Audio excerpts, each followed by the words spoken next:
एक रस्म और चल रही है वो, अरे वो इस्तकबाल जो हो रहा है आजकल, क्या हो रहा है? वेलकम। बहुत गौर से मेरी बात सुनिएगा। मैं भी एक जगह से गुजर रहा था, शायद प्रोग्राम से वापस आ रहा था तो भीड़ लगी थी। मैंने कहा गाड़ी निकलने दो, कहा दूल्हा का इस्तकबाल हो रहा है। हमने भी शीशा नीचा किया, कैसे इस्तकबाल हो रहा है? खुदा की कसम खा के कहता हूं, मिंबर पे बैठा सोचा कभी यहां से दूल्हा के साथ इस्तकबाल में पूरे समाज के गिने हुए गुंडे जाते हैं, चुने चुने आवारा लफंगे दूल्हा के साथ खड़े होते हैं इस्तकबाल, और तुम बेटी को बेच रहे हो। गैरत आनी चाहिए, क्या नहीं होता है?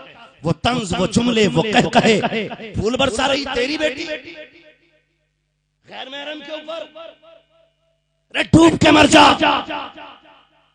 जब भाग जाती है बेटियां, चुपके साथ कहता है इमाम साहब ताबीज दे दो ताकि रात रात में लौट आए, वरना मेरी इज्जत का जनाजा निकल जाएगा। बेगैरत इज्जत का जनाजा उसी दिन निकल गया था कि जब तेरी बेटी ने किसी के ऊपर फूल डाले थे। तेरी जनाजा इज्जत का तो उसी दिन निकल गया था जब तेरी बेटी किसी खैर के आगे जूस का गिलास लेके खड़ी थी। उसी दिन तुझे मर जाना चाहिए था, लेकिन ये तेरी बेगैरती है कि तू आज तक जिंदा है। सोच तो सही, तेरी बेटी की औकात क्या है, हैसियत क्या है। मरने के एक झटका लगेगा, कीड़े मकोड़े कब्र में खाए। कभी तारीख उठा अली के घर की सोचा, मुस्तफा जाने रहमत की शहजादी जब रुखसत होने लगी थी, मेरे नबी ने कहा था फातिमा आज तक मेरी जिम्मेदारी पर थी, आज के बाद अली की जिम्मेदारी है। यही के फरमाया ये था, आज तक मेरी मानती रखी, आज के बाद अली की माननी पड़ेगी।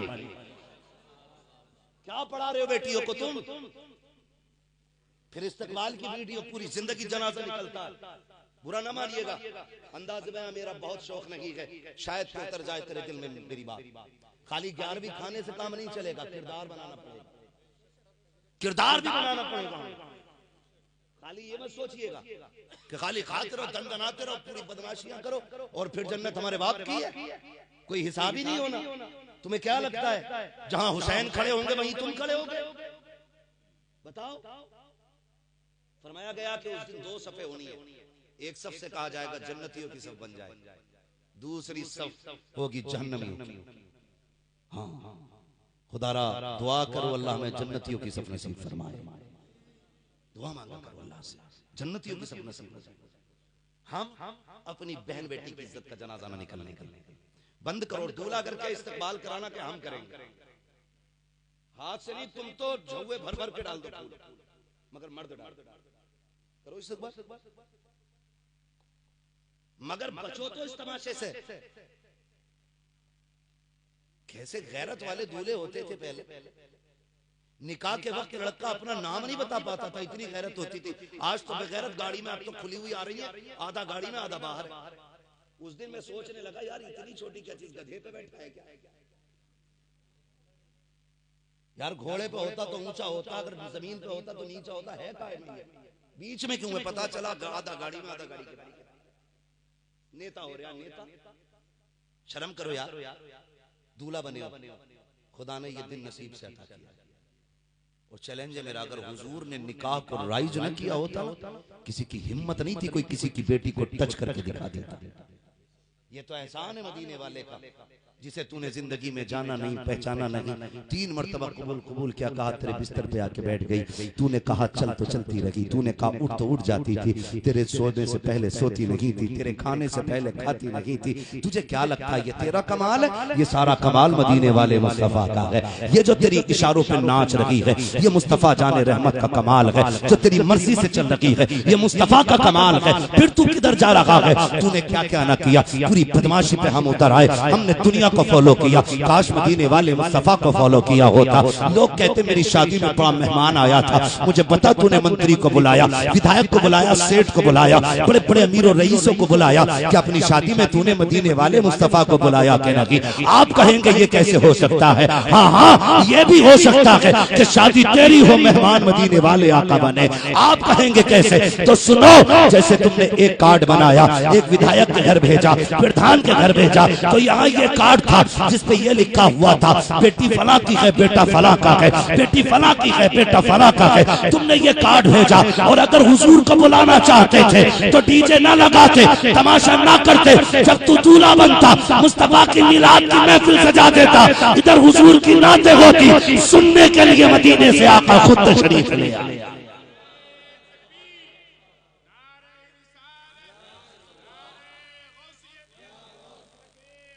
हजरत नारे तकबीर, जिंदाबाद जिंदाबाद। बहुत अच्छा माशाल्लाह। सुना के आप फराशिक के घर तशरीफ लाते हैं, मेरे घर में भी हो जाए चरागा चरागा चरागा या रसूल अल्लाह। कोशिश ये किया करो प्रधानमंत्री के साथ साथ हम अपने नबी को भी दावत दें, और हुजूर की दावत ये है कि उनके नाम की महफिल सजा ले। हुजूर ना भी आए ना तो तवज्जो जरूर फरमा दिया करते हैं। हम ये नहीं कहते वो घर तू घर से, वो आएंगे मदीने से तू घर से चल के आ। हुकूमत नहीं हमारी, वो आका है, हम नौकर हैं। उनकी मर्जी है, वो चाहे तो आ जाए और ना चाहे तो वहीं से नजर उठा दे तो सारे पर्दे अल्लाह हटा देता है। अगर वो ना भी आ सके तो तेरे दूल्हा बनते वक्त उनकी नजर तो पड़ जाएगी ना तुझ पे। तो क्यों नहीं करते शादी तेरी हो बातें मदीने वाली वाली। लेकिन सारी आग तो दादी लगाए बैठी है, कह रही गीत ना हुए तो मैयत लगे, ढोलक ना बजी तो जनाजा लगे, नाच ले बुढ़िया पैर आगे कब्र में लटक गए, तेरी अभी ढोलक बंद नहीं हो रही। हाँ समझाओ, निकलो इस जहालत से। आदत ये डालो जलसा नबी का करेंगे। दूल्हा तुम बनो, बातें हुजूर की होनी चाहिए। दूल्हा तुम बनो, बातें खदीजतुल कुबरा की होनी चाहिए। फिर देख अल्लाह कितनी बरकतें देता है, कितनी बरकतें देता है। आज कार्ड में तो दिल के अंदर बेटी का नाम लिखा है। मैंने ऐसे ऐसे गैरतदार लोग भी देखे जिन्होंने कार्ड में बेटी का नाम नहीं डाला, खाली इतना डाल दिया दुख्तरे ने, ताकि मेरी बेटी के नाम पे भी किसी गैर की नजर न पड़े। ऐसे भी गैरतदार लोग पैदा आज दिल के अंदर बेटी का नाम बना। शर्म आनी चाहिए। खुदारा घरों की इज्जत की हिफाजत, वरना कोई बचाने वाला नसीब नहीं है, कोई बचाने वाला नसीब नहीं। जब दुल्हन बन के चलती है बेटी, आवाज आती है ठहरो, क्या बात है, का पहले कुरान रखा जाएगा, उसके बाद बेटी बैठी। क्यों का नहीं, जब तक कुरान नहीं जहेज मुकम्मल। चल बात ठीक है तेरी। अब तुझे कुरान याद आया जब बेटी घर से जाने लगी। कुरान भी कहता 7 दिन तक मैं जुज़दान में रखा रहा। जब तुम ढोल बजा रहे थे तब मैं कहां था? शादी के नाम पे जब तुम डीजे बजा रहे थे तब मैं कहां था? जब तेरे घर के अंदर बच्चियां नाच रही थी तब मेरी याद नहीं आई? जब बूढ़ियां बैठ करके ढोलक की आवाज पर ठुमक रही थी तब मैं कहां था? आज सोचते हो कुरान सारी बरकतें देगा? हर बाप दिल पे हाथ रख के मुझे बताए, तूने गाड़ी में तो कुरान रख दिया, क्या बेटी के दिल में भी कुरान उतारा था? यही वजह है कि हमारे घरों से आज कुरान की आवाज आ रही है। यही वजह है हम गाड़ी में कुरान रखना याद रखते रहे, उसके दिल में कुरान उतारना पड़ना। और दूल्हा को भी नहीं चाहिए कुरान पढ़ने वाली, इसे भी ऐसी चाहिए कि जो गाली भी दे तो अंग्रेजी में दे। मिजाज बना लिए।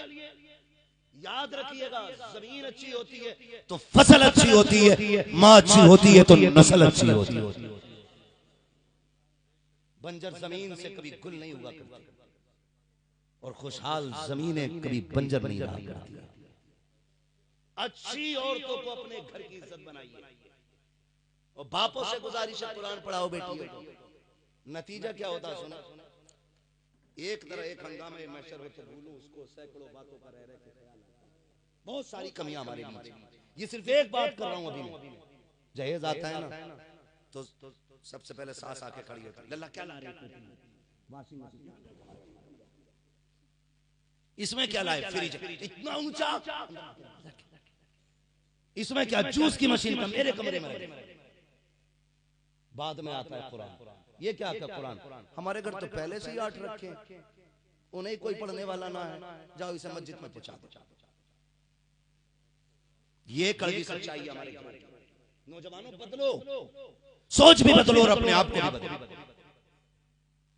फ्रिज के लिए घर में जगह है, टीवी के लिए जगह है, वॉशिंग मशीन के लिए जगह है, कूलर के लिए जगह है, अगर नहीं है तो कुरान के लिए नहीं है।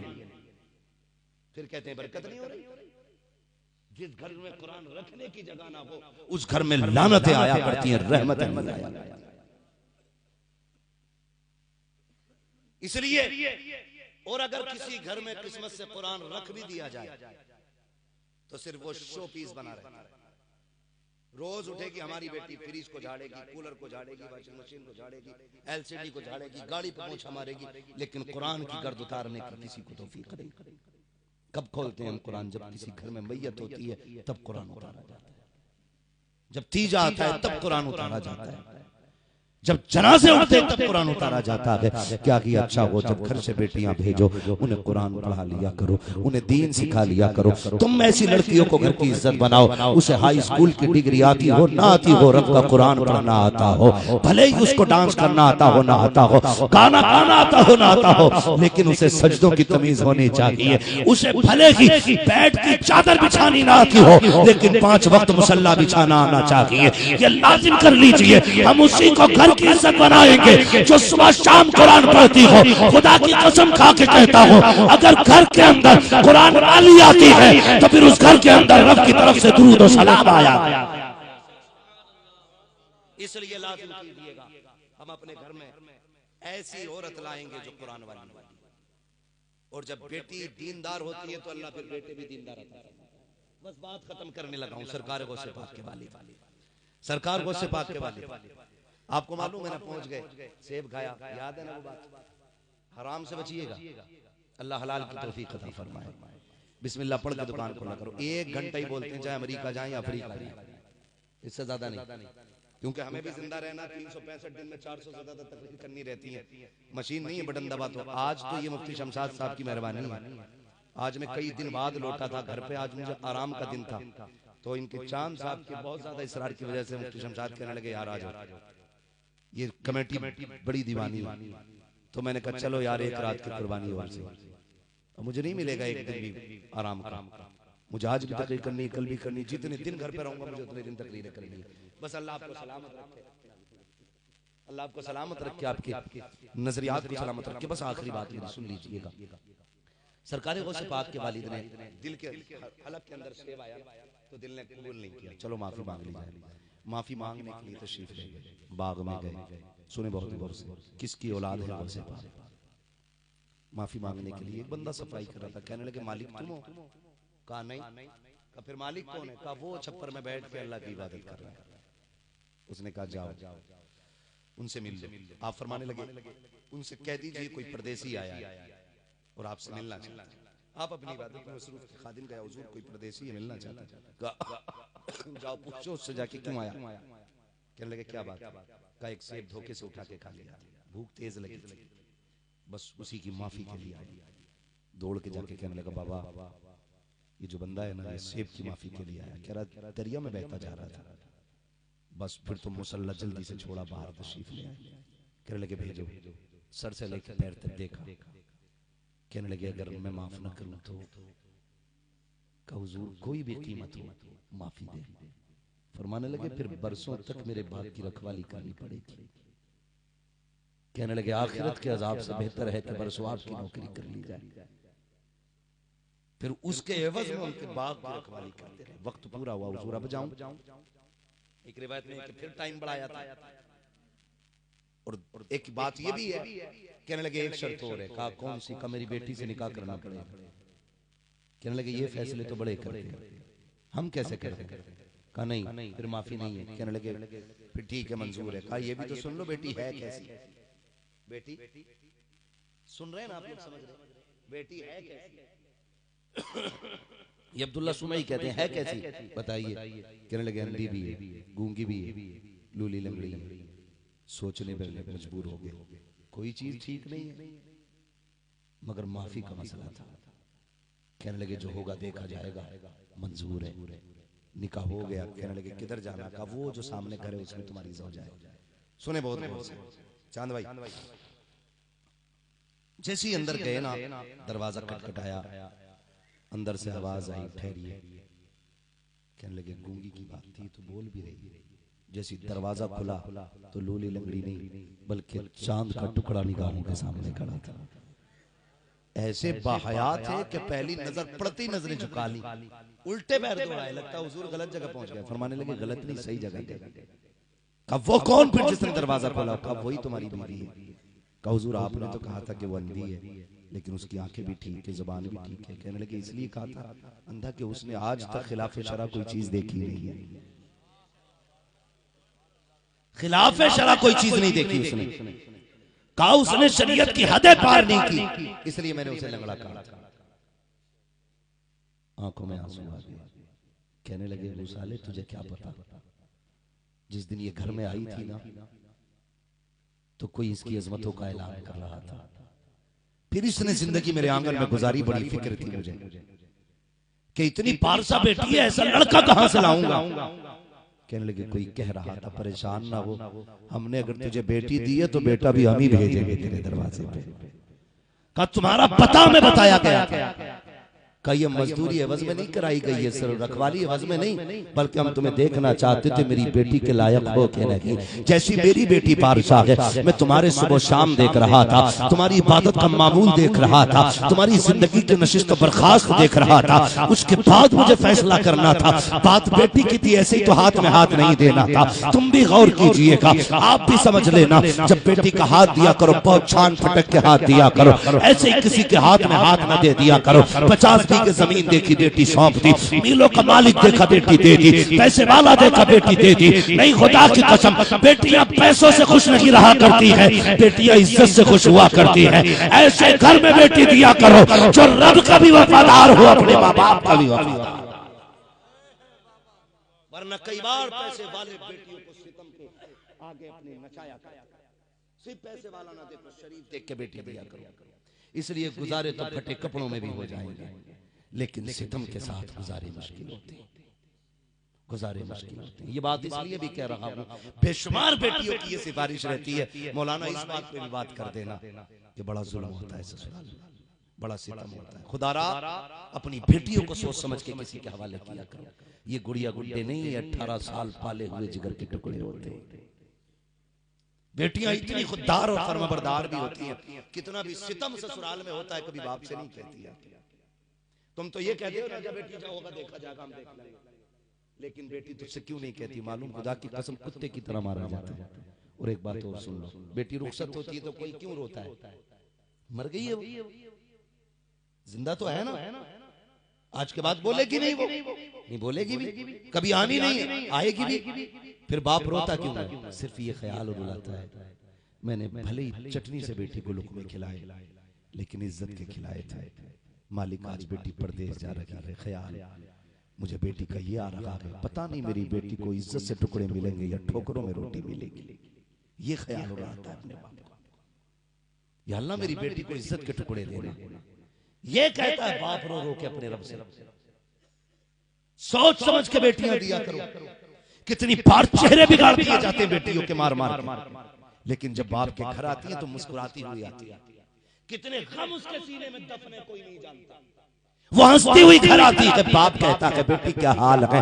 कहती है अब्बा अल्लाह ताला ऐसा घर सबको दे जैसा मुझे मिला है। लेकिन ये नहीं कहती एक शराबी के हाथ में हाथ दिया, सुबह भी गालियां मिलती हैं, शाम भी गालियां मिलती हैं, बिना जूते खाए बाबा इज्जत की रोटी नहीं मिलती है। कभी बेटियां ये नहीं कहा करती, इसलिए कि वो जानती है अगर बाप को एक बार ये पता चल गया कि मेरी बेटी को मारा गया है, पूरी जिंदगी कभी बिस्तर पे चैन से सो नहीं पाएगा। हर रात ये ख्याल रुलाएगा कहीं आज मेरी बेटी को चैन के टुकड़े मिले होंगे के नहीं। इसलिए बेटियां बाप की वफादार होती हैं। तुम कहते हो बेटी राजी थी इसलिए मैंने बेटी का निकाह कर दिया, नाराज होती तो कह देती खबरदार। बेटियां इतनी बाप से वफा करती हैं कि जान दे सकती है, लेकिन बाप के फैसले को टाला नहीं करती है। ये तो पहले सोच लिया करो कि बेटी को पसंद है कि नहीं, बेटी के लायक है कि नहीं, बेटी इज्जत से रह सकेगी कि नहीं। कहीं ऐसा ना हो तेरा एक फैसला उसकी जिंदगी को जहन्नम बना दे। हजरत अब्दुल्ला शुमई ने कहा था 12 साल तक यूं ही बाग में नहीं रखा, तुम्हारी जिंदगी देख रहा था, मैं ये देख रहा था बेटी के लायक हो के नहीं। फिर मुस्कुरा के कहते हैं कासिम अबू साले तुम जो यहाँ आए हो ये हमारा फैसला नहीं बल्कि ये काबे वाले खुदा का फैसला। जब बाप अबू साले जंगी दोस्त जिंदाबाद माँ माशाअल्लाह। कनीज़े फातिमा ज़हरा हो तो फिर बेटे अब्दुल कादिर जिलानी आया, बेशक बेशक सुभान अल्लाह। वाह वाह क्या फिर कहना बेटे है अब्दुल कादिर जिलानी आया करते। वाह वाह वाह लेकिन शर्त है माए पारसा होनी चाहिए, बेशक बेशक माए पारसा होनी चाहिए। सुभान अल्लाह। आज तो भाई की पूरी जायदाद डकार जाते हैं, हजम कर जाते हैं, एक झटका तक नहीं लेते। सोच हुए खा के बिल्ली हज को चली, पहले लोग कहा करते थे, अब भी कहावत चलती है, सोच हुए खा के बिल्ली हज को चली। सबका हक मारे बैठा, भतीजों की 1 फीट ज्यादा करके बनाए बैठा है, खेत में 3 बीघे फालतू की जोत लिया, कह रहा दुआ करना अल्लाह हज कबूल कर ले। दुआ करना अल्लाह हज कबूल कर ले। क्यों? तू एक एक पाई इकट्ठी करके जा रहा है, किसके दरबार जा रहा है? रब के दरबार में। गैरत नहीं आती? अगर काबे से आवाज आ गई, नादान मेरे बंदे का हक खा के आया, मुझे तेरी हाजिरी कबूल नहीं है, फिर क्या करेगा भाई? हक खा के नहीं, हक दे के जाया कर, हक दे के जाया कर। एक खेत में मारा हाथ धान के, सूता मारा, पूरी बाल साफ, 2-4 खाए, बाकी फेंक दिए। किसान से पूछ जो एक बाल को 6 महीने पालता है। दिल दुखता है खेत में आते वक्त, मालिक तुमने तो मुंह में 3 दाने डाले, पूरी बाल फेंक दी, धोरे के धोरे साफ है खेतों के। किधर बटिया गुजर रही, जो भी आंसू मार के चला जाता, याद रखिएगा कयामत के दिन एक एक जर्रे का हिसाब होना। तुमने किसी की खेत का एक दाना तोड़ा धान का, मुंह में लिया, चावल खा गए और छिलका बाहर फेंक दिया, ये पूछा जाएगा चावल किधर है और अब पता छिलका किधर है। एक एक छिलके का धान का हिसाब देना पड़ेगा। खेल ना समझना कयामत। इसलिए अमल के बारे में आप कोशिश करें कि अल्लाह चाहे तो हमें अपने फजल से जन्नत दे दे, वरना करम ऐसे नहीं है। करम ऐसे नहीं है, लठियों के काम है। काम तो ऐसे है सिर्फ पिटाई शुरू हो जाए, लेकिन वो कहता मा कान अल्लाहु लियुअज़्ज़िबहुम व अंता फीहिम रसूला, महबूब उस वक्त तक अज़ाब नहीं देंगे जब तक आप इनके दरमियान में। ये तो हुजूर का करम है जो चेहरे नहीं बिगड़े, वरना कुत्ता बना दिया गया होता। हाँ? गरीब की तो सुनवाई कहीं नहीं है हज़रत जी। अगर सेठ की दीवार टेढ़ी हो जाए तो गरीब की कितनी बजाय सीधी करो, डोर डाल दो। खुदारा आज भले ही गरीब के साथ कोई नहीं है, लेकिन कल कयामत के दिन हुजूर भी और रब की रहमतें भी इसी गरीब के साथ होंगी। हुजूर ने फरमाया कयामत में मैं अपनी उम्मत के मजलूमों के साथ खड़ा हूं। ये ख्याल रखिएगा, हराम के लुकमे नहीं खाने और किसी का दिल नहीं दुखाना है। और कोई अमीर है ना तो अपने दौलत में लोगों का हिस्सा रखा है। ठीक है जी। किसी अमीर को दौलत अल्लाह ने ज्यादा इसलिए नहीं दी कि उसके हाथ पैर हैं, वो बब्बन खां जुम्मन खां अच्छा खां है, इसलिए नहीं दी ये दौलत। वो कहता है कि हम किसी को लेके आजमाते हैं, किसी को दे के आजमाते हैं। किसी को नहीं दिया गया तो वैसे आजमाइश करता, देखें सब्र करेगा कि नहीं। और जब देता तो ये आजमाइश करता जो हमने दिया हमारी राह में देगा। आजमाइश में डालता वो सबको, सारे लोग इम्तिहान से गुजर रहे। अगर तू पैसे वाला तो सांप बन के ना बैठ, तेरे दरवाजे पे जरूरतमंद आ जाए, अल्लाह का शुक्र अदा कर। और ये दुआ किया कर, अल्लाह तेरा शुक्र है तूने देने वाला बनाया, मांगने वाला बनाया। ये कहा सरकार गौसे पाक को देखो। आज अपने हालात हम देखें तो हमारे समाज में कितने लोग ऐसे हैं जो इसलिए काली चाय पीते हैं कि उन्हें दूध मैसर है। गलत कह रहा हूं, बुरा न मान। नाम वली का इतना शौक है, साल में 6 उम्रे करने जा रहा। करे अल्लाह का शुक्र है इस साल 6 सफर है मदीने शरीफ के। अब के भी रमजान मदीने में गुजरेगा इंशाअल्लाह। मेरी तो दुआ अल्लाह हर शख्स का कम से कम एक जिंदगी में रमजान मदीने में गुजरे, क्योंकि हुजूर ने फरमाया जिसने रमजान में उम्रा किया गोया उसने मेरे साथ हज किया। बड़ी खुशी की बात है। लेकिन भाई साहब थोड़ा सा सवाल, आपने 1 उम्रा कर लिया, 2 उम्रे कर लिए, 3 उम्रे कर लिए, क्या ही अच्छा होता। कम से कम 1 उम्रे के पैसे अपनी बस्ती के गरीबों को इफ्तार का सामान खरीदने में लगा दिया होते। तू तो समसम लेके हतीम के सामने बैठा है, मीज़ाबे रहमत के नीचे वीडियो बना के अल्लाह का शुक्र है काबे के पन्नाले के नीचे बैठे, मगर तुझे पता है कितने गरीब अपने छोटे बच्चों को इसलिए रोजा नहीं रखने देते कि उनके पास खजूर खरीदने तक का पैसा नहीं है। बच्चों को खुशी होती है ना पहला रोजा रखने की, और बेटियां कहती हैं भाई साल मुझे पहला रोजा रखना। बाप गुर्बत की वजह से कह देता नहीं बेटी अभी तुम छोटी हो, हालांकि वो रख सकती है लेकिन वो बेटी की इफ्तार नहीं करा सकता ना, इसलिए वो मना कर देता। हम हरम में बैठ के जमजम पिए, इधर गरीब पानी से इफ्तार करें, क्या करोगे यार ऐसे उम्रे का? तुम्हें खुदा का वास्ता मैं एक बात कहना चाहता हूँ, आपको अगर इस्तिताअत है पहले गरीबों के इफ्तार का इंतजाम करो, फिर उम्रे पे चले जाओ। खुदा की कसम खा के कहता हूँ अल्लाह इतना करीम है, इतना करीम है, अगर पैसा लुटा करके तू उम्रे को ना भी जा सका, अल्लाह गरीब के लुकमे के बदले में तुझे उम्रे का सवाब अता फरमा दे। समझाए गरीब को लुकमा खिलाया तो कौन देखेगा, किसी की बेटी की इफ्तार कराई तो कौन देखेगा। वहां से आने के बाद तो कहूंगा अल्लाह का शुक्र है रमजान में नामवरी से निकलिए काम कीजिएगा। वो किसी को लेके आजमाता है, किसी को हाँ किसी को लेके आजमाता है, किसी को सारे बोले किसी को लेके आजमाता है। सरकारे को से आपको जाना था किसी काम से, दरिया के किनारे पहुंचे, सुई मेरी ऊपर चल रही, दरिया के किनारे पहुंचे तो एक शख्स खड़ा था, वो उस पार जाके फरमाने लगे क्या हुआ? उसने कहा हुजूर उस पार जाना है, लेकिन ये कश्ती वाले ने मुझे धक्का देके उतार दिया। कहा क्यों? उसने कहा किराया का पैसा ला, उसके बाद पार जाना। तो गौसे पाक अगरबत्तियों वाले नहीं थे खाली, आप आलिम भी थे, फकीह भी थे, मुहद्दिस भी थे, मुफस्सिर भी थे। जब बैठते थे तो इमाम आजम अबू हनीफा के जलवे नजर आते थे, इमाम अहमद बिन हम्बल के तेवर नजर आते थे। ये काबिलियत थी उनके अंदर। वो खाली बाजार पे झाड़ू लगवाने वाले लोगों में से नहीं, वो जहां बैठते थे वही एक इदारा बन जाया करता था। इतने बड़े आलिमों से पाक शागिर्द साथ में थे, फरमाया जा दौड़ के जा मेरी दरसगाह में पैसे रखे उठा के ला, 100 सोने के सिक्के थे। वो कश्ती वाले को देख के कहने लगे इन्हें रख ले। उसने कहा हुजूर क्या है? कहने लगे तूने इस गरीब को इसलिए दरिया पार नहीं कराया, इसके पास किराया नहीं था, कहीं ने संभाल के रख। आज के बाद कोई भी गरीब आए धक्का न देना, उसे अब्दुल कादिर के पैसे से दरिया पार कराते रहे। ये है कादरियत। आपके दरवाजे पे या आपकी नजरों के सामने कोई मजबूर बंदा नजर आया, उसकी मदद करेंगे इंशाअल्लाह। आप अपनी कमाई का कुछ हिस्सा अल्लाह की राह में जरूर खर्च कीजिएगा, जरूर खर्च कीजिएगा। सरकार बगदाद की 11वीं जरूर मनाते रहिएगा। जब 11वीं मनाई जाती है बगदाद वाले का करम होता है। हर महीने हर घर में 11वीं वाले की नियाज होनी चाहिए, उसके नाम की फातह होनी चाहिए। हाँ उसके नाम की फातह होनी चाहिए। लोग कहते हैं क्या होता है, क्या देते हैं? आंख वाला तेरे जोबन का तमाशा देखे, दीदे कोर को क्या है नजर क्या देखे। जो लोग खाली मस्जिद में पड़े रहते हैं वो लोग कहते हैं हमें किसी की जरूरत नहीं। बस एक बात समझा दो, हम लोग अल्लाह वालों की बारगाह में सिर्फ इसलिए जाते हैं कि अल्लाह वालों को रब से दिलाना आता है,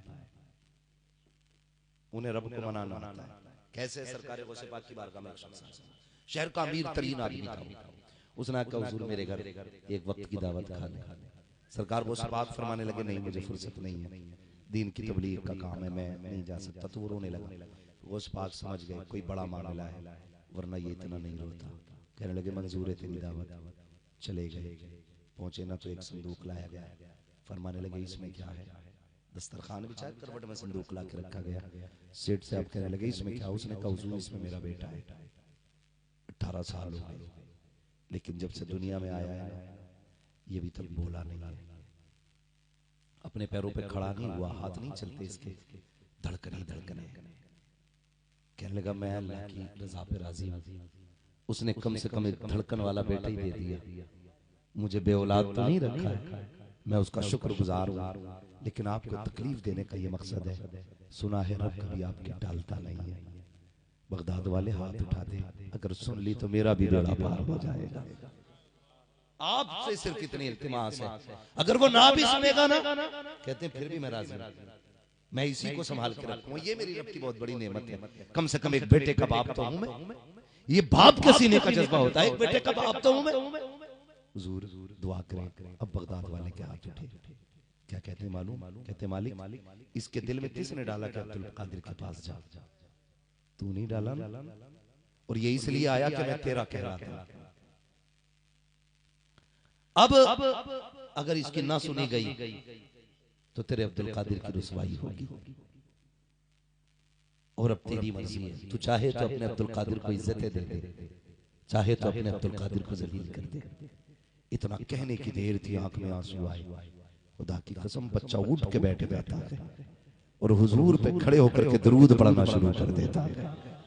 निगाह के वली में वो तासीर देखी बदलती हजारों की, बदलती हजारों की, बदलती हजारों की तकदीर देखी। इसलिए हम अल्लाह वालों के पास जाते हैं क्योंकि उन्हें अल्लाह को मनाना आता है, अल्लाह को मनाना आता है। रिज़्क़ हलाल करिए, सच बोलिए, फिर देखिए दुआओं में असर होता है क्या। काम फजर बाद शुरू कर दीजिएगा, फिर देखो रिज़्क़ में बरकत होती है क्या। हम भी गैरों की तरह 10 बजे खोलने लगे, ये हमारा तरीका नहीं है। फरमाएगा या अय्युहल्लज़ीना आमनू क़ू अनफुसकुम व अहलिकुम नारा, ऐ ईमान वालों अपने आप को और अपने घर वालों को जहन्नम की आग से बचाओ। कोशिश ये कीजिएगा बेटियों को पर्दा देना है, कुरान सिखाना है, हुजूर की शरीयत सिखानी है, दीन सिखाना बेटियों को, ये लाजिम कर लीजिएगा। और अपने घर किसी बेगैरत को दूल्हा बना के नहीं लाना है। अगर कोई कहे लड़की इस्तकबाल कहें क्या बारात अपने घर रख, हमें तो दूल्हा भी वो प्यारा है जो मदीने वाले मुस्तफा का प्यारा है। ये ऐलान कीजिएगा और याद रखिएगा जो रब का वफादार नहीं वो तेरी बेटी का भी वफादार नहीं। लिख लो, हाँ जो रब से नहीं डरता वो ससुर से डरेगा। ख्याल रखिएगा, दीनदार दामाद तलाश करें, दीनदार बहू तलाश करें। और तकरीर के बाद जाकर सारी बातें अपनी बीवी को न समझाना। मौलाना आया था और बहुत सख्त कह के गया पर्दा करियो। जब तक सिर्फ बीवियों को समझाओगे कभी मुआशरा नहीं संभलेगा। आप बेटियां समझानी शुरू कर दो, किसी घर की बहू खराब नहीं हो सकती। बेटियों को समझाइए, किसी घर की बहू खराब नहीं होती। जिसके घर में भी बहू बन के जाएगी कनीज़े फातिमा ज़हरा बन के जाएगी। इसलिए बेटियों को समझाइए, अपनी बेटियों को बेटों को जहन्नम की आग से बचाइए, पूरे परिवार को बचाइए। मस्जिद में आके कहते हो इमाम का अंगूठा हिल गया, नमाज नहीं हुई है, इमाम का अंगूठा भी दिखाई दे रहा है और तुझे लगती हुई अपनी नाक का भी एहसास नहीं है, सजदा नहीं ठोंगे मार रखे हो। खुदारा पे पढ़े पढ़े लिखों पे तंज ना किया करें, जाके लोग पढ़े लिखों पे फतवे ना लगाया करें। अल्लाह से डरा करो, ये कहा करो मालिक ये जो 4 सजदे किए हैं इन्हें मकबूल फरमा ले, इन्हें बख्शिश की जमानत दे दे। अगर 4 सजदे ही कबूल हो गए अल्लाह तुम्हें बख्शिश की जमानत अता फरमा। करेंगे इंशाअल्लाह ऐसा, इंशाअल्लाह। हाँ मगर क्या करा जाए, इमाम साहब को जब चाहो तब निकाल लो। मुझे तो नहीं पता तुम्हारे इमाम साहब क्या साल से हैं, मगर हमारी कौम ने बड़ा सितम कर रखा। हर 6 महीने में नया मॉडल लाती है, नया मॉडल। और ऐसे ऐसे पुराने आदमी आके बैठते हैं जिन्हें बिस्मिल्लाह याद नहीं। क्यों आए इमाम साहब का इम्तिहान लेंगे, जाहिल उलमा का इम्तिहान लेंगे। मेरे एक दोस्त है कादरिया में पढ़ते थे, मौलाना मुजफ्फर साहब। लॉकडाउन हुआ ना तो इत्तेफाक से वो इलाका ऐसा था, लॉकडाउन में प्रोग्राम चल रहे थे, मैं भी गया। तो वो इमामत करने के लिए आए थे, तो कहने लगे मुफ्ती साहब ये 8-10 लोग हैं, मेरा इम्तिहान लेना। मैंने उनकी सूरतें देखी, कसम से किसी की सूरत ऐसी नहीं लग रही थी जिसे बिस्मिल्लाह सही से याद हो। और उस शख्स का इम्तिहान ले रहे थे जो मुफ्तियों को पढ़ाता, जो मुफ्तियों को पढ़ाता, उस शख्स का इम्तिहान हमारी कौम के जाहिल नहीं। अगर आपको कुछ नहीं आता, फरमाया या तो उलमा से प्यार करें या तालिब इल्म बने। अगर ये भी ना बन सके, या तो आलिम बने या तालिब इल्म बने या उलमा से प्यार करने वाले बने। फरमाया चौथे ना हो जाना वरना खैरियत नहीं। अगर आपको पढ़ने का मौका नहीं बना तो पढ़ने वालों से प्यार किया, अल्लाह क़यामत के दिन तुम्हें इन्हीं के साथ खड़ा करेगा। वो बड़ा करीम है। इल्म वालों से प्यार करो, उलमा से प्यार करो। ये मत सोचना कि हम टेक्नोलॉजी में इतने आगे हैं, मैं साइंटिस्ट हूँ और मैं मैथमेटिक्स हूँ, तो कुछ भी है ना। खुदा की कसम क़यामत में जो चलेगा ना, ये गुड़ा भाग का सिक्का नहीं चलेगा, मुस्तफ़ा की गुलामी का सिक्का चलेगा। सुभान अल्लाह, वाह वाह, हुजूर की गुलामी का सिक्का चलेगा। चेहरों पे दाढ़ियां रखा लो, कुर्ता पजामा पहना करो, लगना चाहिए हुजूर का गुलाम जा रहा। बातें तो बहुत सी थी, लेकिन इंशाअल्लाह जो बातें रह गई हैं वो आने वाले जलसे में इंशाअल्लाह बयान की जाएगी। फरमाया ए भाई बहुत लंबा हो जाएगा, मुझे कल भी बोलना, मेरे भाई मुझे कल भी बोलना, नहीं मुझे मजबूर न किया जाए, मुझे कल भी बोलना, समझाओ यार मुझे, नहीं मुझे कल भी बोलना भाई। देखो वो कभी और पैगाम मनवा लियो, 1.5 घंटा मुझे हो चुका है। अल्लाह आपको सलामत रखे, बैठ जाइए मेरे भाई। सुने, मैं एक इंसान हूँ, और बस ये है करम का करम, मैंने इतनी देर गुफ्तगू कर ली। तूफान नूह लाने से आखिर क्या फायदा, एक कश्क ही बहुत है, अगर कुछ असर करे इंशाअल्लाह उल अज़ीज़ बाकी गुफ्तगू फिर हो जाएगी। अल्लाह इस कमेटी को सलामत रखे, नौजवानों को बरकत अता फरमाए, जो हुए अगलात उनका माफ फरमाए। रब कायनात जिंदगी ने दिया साथ, फिर होगी मुलाकात, चमन रहा फूल खिलेंगे, जिंदगी रही फिर मिलेंगे। मुसाफिर हैं हम भी, मुसाफिर हो तुम भी, किसी मोड़ पर फिर मुलाकात होगी। फकीरान आए सदा कर चले, सदा खुश रहो ये दुआ कर चले। सारे लोग कलमा शरीफ पढ़ लीजिए, ला इलाहा